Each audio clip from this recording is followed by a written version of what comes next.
ಭಗವತ್ ತತ್ವ ಇದೆಯೋ ಅದು ನಾವು ಯೋಗ ಸಾಧನೆ ಮಾಡ್ತಾ ಇದ್ದಾಗ ನಮಗೆ ಅದು ತಿಳಿಯತ್ತೆ, ಅನುಭವಕ್ಕೆ ಬರುತ್ತೆ, ಮತ್ತೆ ಅದು ಬಿಚ್ಚಿಕೊಳ್ಳುತ್ತೆ.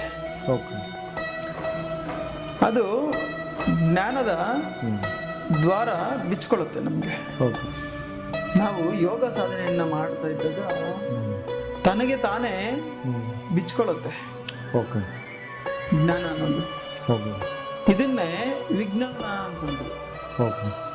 ಜ್ಞಾನ, ಶಾಸ್ತ್ರಜ್ಞಾನ ಒಂದೇ ಇದ್ರೆ ಸಾಲದು, ಇಲ್ಲಿ ನಮಗೆ ಅನುಭವ ಜ್ಞಾನ ಕೂಡ ಬೇಕು.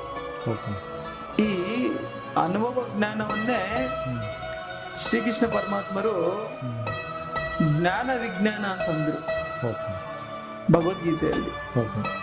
ಭಗವದ್ಗೀತೆಯಲ್ಲಿ ಜ್ಞಾನ ಅಂತಂದ್ರೆ ಶಾಸ್ತ್ರಜ್ಞಾನ, ವಿಜ್ಞಾನ ಅಂತಂದ್ರೆ ಅನುಭವ ಜ್ಞಾನ. ಇದನ್ನೇ ಸ್ವಾಮಿ ಜ್ಞಾನ ವಿಜ್ಞಾನ ಅಂತಂದ್ರು. ಇಲ್ಲಿ ಯೋಗ ಅಂದರೆ ಏನು ಅನ್ನೋ ಒಂದು ಯಕ್ಷ ಪ್ರಶ್ನೆ ತುಂಬಾ ಜನರದು, ಸಾಧಕರದು. ಯೋಗ ಅಂತಂದ್ರೆ ಅದು ಏಕವಚನ. ಯೋಗಗಳು ಅಂದ್ರೆ ಎಷ್ಟಿದಾವೆ?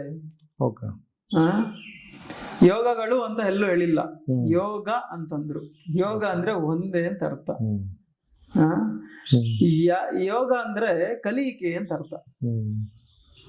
ಇವತ್ತಿನ ದಿವಸ ಎಷ್ಟೋ ಯೋಗಗಳಿದಾವೆ. ಯೋಗಗಳ ಅನ್ನೋದು ಯಾವುದು ಇಲ್ಲ. ಯೋಗ ಅನ್ನೋದು ಒಂದೇ. ಯೋಗ ಅಂದ್ರೆ ಅರ್ಥ ಏನು? ಯೋಗ ಅಂತಂದ್ರೆ ಕಲಿಯಿಕೆ, ಕೂಡುವುದು, ಸೇರುವುದು ಒಂದು ಅರ್ಥ. ಯಾವುದ್ರಲ್ಲಿ ಕಲಿಯಿಕೆ?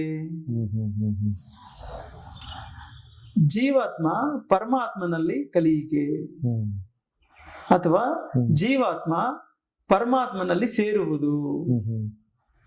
ಇದನ್ನ ಯೋಗ ಅಂತ ಕರಿತೀವಿ ನಾವು. ಯೋಗ ಅಂದ್ರೆ ಎರಡು ಶಕ್ತಿಗಳು ಸೇರುವುದನ್ನೇ ಯೋಗ ಅಂತ ಹೇಳೋದು.